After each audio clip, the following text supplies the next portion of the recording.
Hey guys, it's Missy Wolf, and I'm here with Justin Osborne from SUSTO. How are you doing today? I'm doing well. Thanks for having me. Absolutely. No, thank you for letting us talk to you. We actually got to catch you guys at Stagecoach this year in Indio, and it was really, really great. And we didn't get to do an interview, but I got to sit and chat with Jenna for a while, and she's really, really super sweet. And, you know, I was so interested to see all you guys had going on, but you guys were so busy doing interviews. It was great. It was so much fun watching you. But I have to know, what was your Stagecoach experience like for you? Because I know that was like your debut performance, right? Yeah, it was a lot of fun. I'm glad you got to talk to Jenna too. Yeah, she's sweet. We had a great we had a great tour around it too. But it was just really cool because it was busy. And like you said, we had a bunch of interviews after our show. We still got to meet a lot of people and catch some shows, and it was just a really great experience for us. We got a lot of exposure out of it, and a couple of really cool things have happened as a direct result of it, and it was fun. You know, we love getting the opportunity to come out and play the West Coast whenever we can, and Stagecoach being one of the festivals out there is definitely a highlight of our year. No, that's great. I mean, Stagecoach, that was like the highlight of our year too. We had so much fun. Yeah. And, you know, I mean, I don't know about you, but every festival I've ever been to, like nothing has been like the Stagecoach Festival. And for people watching, it was just phenomenal. It was great. But you guys have some really interesting. It was very well run. Yeah, it was. But it's funny to me because, you know, they have Coachella there, right? Like the 2 weekends before that, and it's just like 10 weeks before that. And so it's just like it's the busiest time of year for Indio, it seems. And man, just people were everywhere. It was great. But the thing I was interested in when I was surfing your guys' Facebook page, you guys have a lot of festivals coming up, but the names of these festivals are just the greatest ever. And like the Devil's Backbone Hoopla, I'm like, just the name sounds fun. Are you guys like really looking forward to that? That's in October, I believe. Yeah, and I think that's in Virginia. I believe we're playing with some of our good friends too. That's another thing about playing at festivals and getting to be invited to the other things. We start to make friends with these bands, and we might tour them later. But it's cool at a festival that you got to see like 4 or 5 bands that you're friends with, right? And people you don't get to see all the time. So it's going to be fun. Exactly. All the festivals coming up, we're looking forward to. That's great, and it's really exciting for us to see you guys just keep adding more and more to your tour calendar because, I mean, we saw you in the beginning, and we just we were drawn to you, and of course Jenna, she's what really captivated me, and she was so engaging in conversation, and I was like, you know what, I really need to keep up with these guys because you guys are great, and I think personality has a lot to do with that, and your personalities shine in your chilling on the beach with my best friend Jesus Christ. Thank you. I loved it.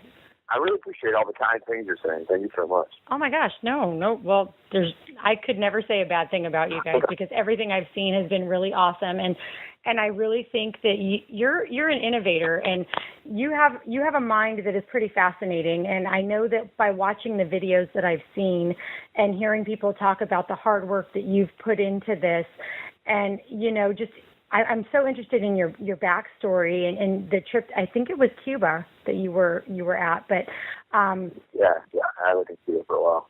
Yeah, and it just everything that I've seen about you just is really like, wow, this guy really has a lot going on. But your voice and your style is definitely unique, and it's inviting, and it's just. I could see you guys just going straight to the top from here, and it's really exciting to watch. So that's why I'm excited. So thank you so much. We're definitely having a good time. I really appreciate that you believe all that stuff and believe in us. It's been, we put the SUSTO record out kind of just as a project and didn't know what would happen with it, and it's been a really fun 2 years, and we're really excited that a lot of people have really latched onto the music and love what we're doing and want to hear more. And so we're excited to give everybody more to keep playing. It's we feel really fortunate to be doing what we love to do. And it's been really fun. We're just looking forward to everything to come too, Right. Well, I mean, you do it so well, and it seems like the chemistry within your band is really spot on. Like you guys just get along. Yeah, we really definitely well. get along really. It's a diversity of personalities too. I think that kind of makes that possible because we have two people in their early 20s, Gina and Corey, who happen to also be a couple. Right. And then we have Johnny and I, who are both, in our late 20s, 29, both of us are going to be turning 30 next year. That are like, we're close in age, but we come from totally different music backgrounds. Johnny's spent a lot more time honing in like his songwriting and studio craft, and I've done a lot with songwriting, but I come from much more of a touring background. Right. So we have those two kind of elements that really complement each other. Johnny's a big help from the studio, and I've kind of taken the whole like getting us on the road and keeping the band moving kind of thing. And then our stage drummer, Marshall, is 33, so he's like a big brother, even saw me and Johnny. And he's been playing band since he was 13, and just really, really cool guy. He's very level-headed. So it's like we have this dynamic group of people, and also another. Johnny on stage, but Johnny's very like spiritual, not in like any organized way. But then I'm like, I come from like a very rigorous religious background, so I'm just kind of not that at all. So we have like these different beliefs and different people, but we're all really good friends. We all come from the same neighborhood in Charleston. Well, we don't come from there. Like actually, Johnny's from South Dakota, Marshall's from Atlanta, Jenna's from New York, and Corey and I are both from opposite ends of South Carolina. So, but we all went up in Charleston, and we all found each other, and we've been having a blast to get each other better. And traveling so much, and it's a group. I feel really fortunate to be playing with the people that I'm playing with. Well, it shows. It's great. And the documentary trailer that you guys have, I was dying. I mean, when I saw it, first of all, when I saw the dude in the bathtub with the lobster claw, I just couldn't help it. I was cracking. I was like, this is just amazing.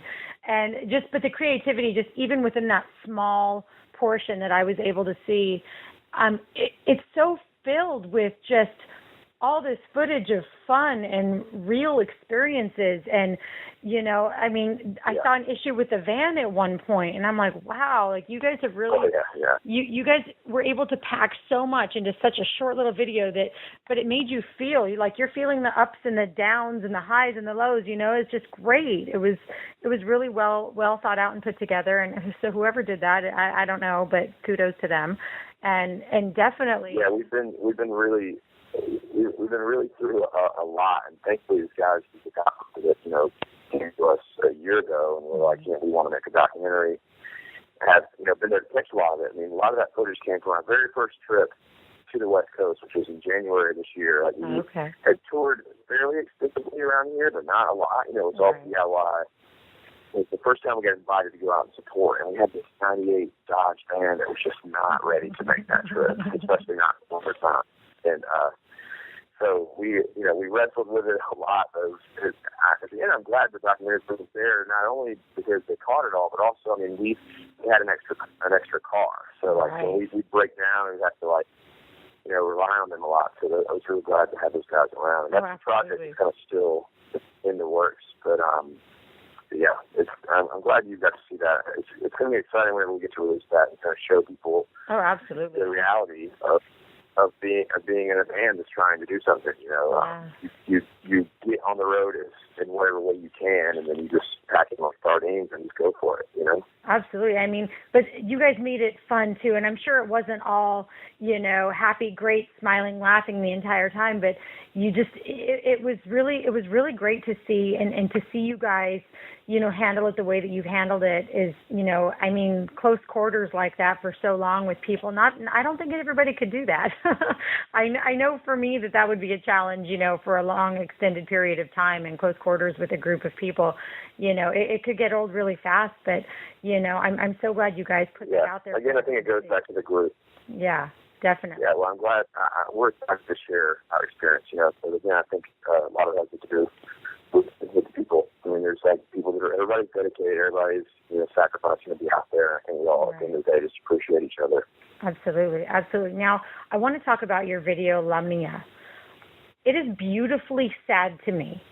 I don't know why, if that was, what the original intent was to display or to get. You found that? Yes. You mean like it's just like an acoustic version of La Mia, and it's all just shots from an iPhone? Yeah. Holy shit! I didn't even know that was in the ether. Oh. Well, that's the original demo I made for La Mia that I recorded in Cuba, and that I was married there briefly, and that is like basically an engagement video that I made for to break the news to all my friends and family at home, but also to her. It's just like in the hindsight, like we were divorced. I mean, we were hardly ever even legally married. It was only in Cuba, and I think we're divorced. But I don't know. I know I can picture the video. I haven't seen it forever. I don't even have it anymore. I didn't know it was out there. But it's just shots of Cuba and hanging out with my ex. And now I bet it just seems really sad. But it's there's a new song on the new record that because La Mia is about the night I met my ex-wife, and then that's kind of whirlwind romance. When I was living in Cuba, she was a music journalist, and I was playing shows and stuff, and I met her out at a show. I was going to be leaving in like 2 weeks, so we met, kind of like felt each other really quickly, and was like, well, I mean, the only way for us to make this work is going to be to try and get married. And so we got engaged. I went home for a month, sold my car, and came so I could come back to Cuba and pay for a wedding. And then, but it was different, and it was like I don't know. And I came home after another couple months there, and then eventually after I don't know if I was too poor to bring somebody over from a different country to support. I was also trying. I had been reinvigorated in Cuba to give music another shot and finish the SUSTO record and try and get out there. And I'd gotten caught up in a whirlwind, and it was very traumatic. It had a very traumatic end, but I'm cordial with my ex now. Like I think we both know it's for the better. But definitely a traumatic part. There's a song on the new record about the wedding day. How by the wedding day, I already knew that I was kind of getting myself in over my head. Mm-hmm. But I probably need to take that same footage and put it over the new song, because almost is more fitting, I think. But right. Well, is there wedding footage in the video? Yes, there is. And I hope I hope you don't mind that I brought it up, and I'm so sorry, but it was beautifully done. I will tell you, it was beautifully done, and it was one of those moments. That video makes you feel, and it makes you wonder about the story behind it, and I think it grabs attention from the viewer that I don't know if you were intending it to, but it's very powerful. And, so good job doing that on your iPhone. But we can move on to, Dream Girl or County Line. No, I really appreciate the compliments about that. Oh, absolutely. I mean, when certain things speak to me, I have to talk about them, because I know if I don't, I'm going to regret not doing it. But I definitely love your video, Tour or Die. The video with the live footage and the real life, all that stuff on the road is really super great. I love it. But it was watching you guys perform County Line at the Poorhouse. There was this one gentleman in the crowd. I was just loving it. And I don't know if you guys caught this, but he just reminded me of like Paul Rudd, and he was having so much fun, and it was so great to see. And what is that like for you when you guys are putting on a live show and you're watching all your fans and the audience just connect and have a good time and let loose? It's like the ultimate reward for like whatever work or stress you have to go through to keep doing this. Mm-hmm. I think the studio can be one of the most rewarding places, because you get to really be an artist. But being a performer is another part that goes hand in hand with what we do. And we were just lucky enough to come. We played a lot of really cool shows this year. But the last show we played was this weekend, and it was a big hometown show. It was like a showcase that our label does every summer called the Summer Shindig. So one, it was nice to play with all our label mates, our friends we built this label together with, and then two, we just played for our hometown crowd, right? It's like a sea of people. It was just kind of just gone down, and everybody. This is like our biggest support group / group of fans, like the Charleston crowd, you know? Right. And it's so, I mean, this is just, I'm using this as an example just because this is probably the most acute example of it, but like, just like seeing everybody joining you and seeing these songs is like, that turn into anthems and like, and seeing also the joy on people's face and just watching them sing and like, and seeing them like internalize the song and turn it into a story that's theirs, you know?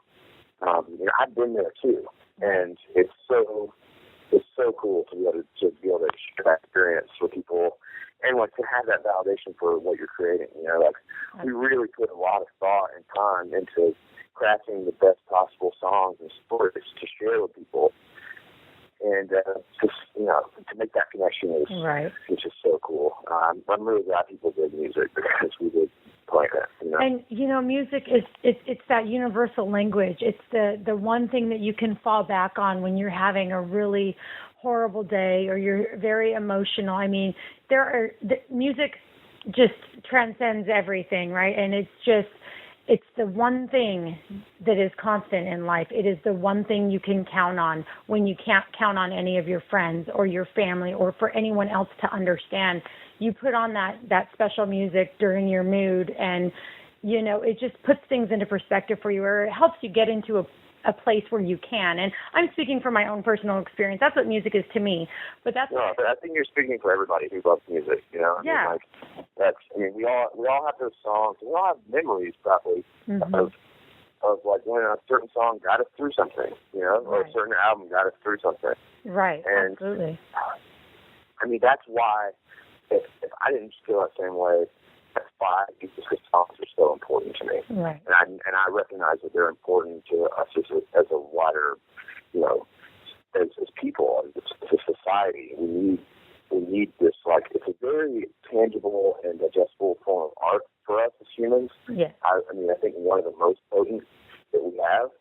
And I feel like so kind of like, I feel like it's sacred. And, so we take our craft very seriously because of that. Because you're right, it's very important to like the fabric of humanity. Absolutely. Well, I can't thank you enough for taking the time to share all of this with me and with all of our listeners and our readers out there. And before we go, I know that you guys have a social media following and all of that. What is the best way for people to get in touch with you? And what do you have coming up that we can talk about so that everybody can, come check you guys out? Yeah, totally. So the best way to look up, we have our handle on Twitter and on Instagram is SUSTO is Real.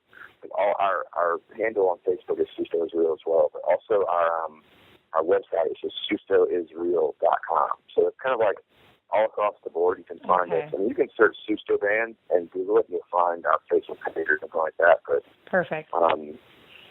It refers to the folk illness that we're named after, being real. Right. That's what I forgot to talk about was your name. The name of your band is so amazing to me, and it's related to panic attack, which I think is great. I need you to explain that to everybody because when I read that, I was like, wow, that's rad. Yeah. Yeah, so, one of the reasons I ended up in Cuba is because I always had a fascination with Latin American culture. Mm-hmm. And so I through like kind of studying that, I found out about this folk illness called SUSTO that it's supposed to be like, the word literally means when your soul separates from your body. And in parts of Latin America, it's like a folk illness, kind of like PTSD, but in a more religious way. Right. When you go through like traumatic experience, it's like your soul kind of jumps off from your body and it's kind of maybe close by, lingering or something, but you're not yourself until you kind of get healed or something, or get this process and get soul back into your body. And I thought that was such an interesting concept because I was in my mid-20s, I played in a band for like 10 years, didn't get anywhere, and was like, I was like, okay, well, I can't do this. I can't just be another shit. And so I quit, went back to school, didn't know what I was going to do even after school because I was, I don't know, it just all seemed so frustratingly banal. And and I was writing these songs, but didn't think I was going to have a band because I'd already tried that. And so I was just going to put the record out, and the whole idea of SUSTO, I felt like I was having a little SUSTO myself. And it wasn't until I went to Cuba and was kind of forced to learn Spanish that I realized that it's also very colloquially used as just a word for fright. Like if you accidentally scare somebody, they'll be like, "I can SUSTO," and and also used for as a word for panic attack. But the initial definition that I was attracted to was that more deeper soul illness of having SUSTO, like PTSD, Right. Well, I think it's great, and I love the name, but when I read that, I was like, wow, I love that there is a deep meaning behind the name, because, sometimes you don't find that, right? Some people just, it was great. This just kind of happened, so the name kind of fit. But yours has a deeper meaning, and I loved that. And so I'm glad I remembered to say something. So thank you for sparking that memory for me. But so tell everybody what you have. That also goes into why our handle for everything is SUSTO is real. Right. Because it's I don't know, SUSTO is real. I have it. This is a real thing. Exactly. It kind of was going through my mind whenever all that stuff was getting set up, whenever we were putting the record out. And it's also very much a theme. The name and where the name comes from is very much a theme in the work to come, too, because it's about, the first record is very much about being in this place in my mid-20s. Mm-hmm. And then this new record is still just a continuation of the story. There's part twos, basically. I mean, they're not named part two, but there's follow-ups to songs. There's this is very much the next chapter in the story, or the next part in the book, I guess. The songs are chapters and the albums are parts. Well, that's awesome. So it's a continuing journey for the fan. I love it. It's great. Yeah, we're gonna be making an announcement about releasing our second record sometime in the next few months. And but in the meantime, people can come see us. We're going to be at Austin City Limits Festival. We're going to be in Austin, and we're going to be at Americana Fest in Nashville, and as you mentioned, a lot of other little festivals all over the place. We're not going to be out on the West Coast in the foreseeable future, but hopefully before the end of the year we'll be back, because we've loved being out there so much this year, and we want to get back and play more shows for everybody. Definitely. Well, and I know that the crowd here is really. They need you. They need more. They need more SUSTO to come back, because you definitely have a unique thing about you. And I just, like I said, Center Stage, we've been watching you guys, and we know that you're just gonna take off. And I'm so glad that we get to watch you, from early on, and get to watch you guys grow and become the success we know you are, because you're real. And and you're an innovative thinker, and we really enjoy that. And so thank you so much for allowing us the time. And until next time, guys, just stay tuned for more. Check these guys out. I'm going to put the links up for everyone. And Justin, just have an amazing day, and I can't wait to see what you guys have next. So keep me posted. Thank you. You too. Thanks so much for talking to me. It's been a pleasure, and a surprising one at that, too. So awesome. Well, thanks. You have a great day. All right. Cheers. All right. Bye.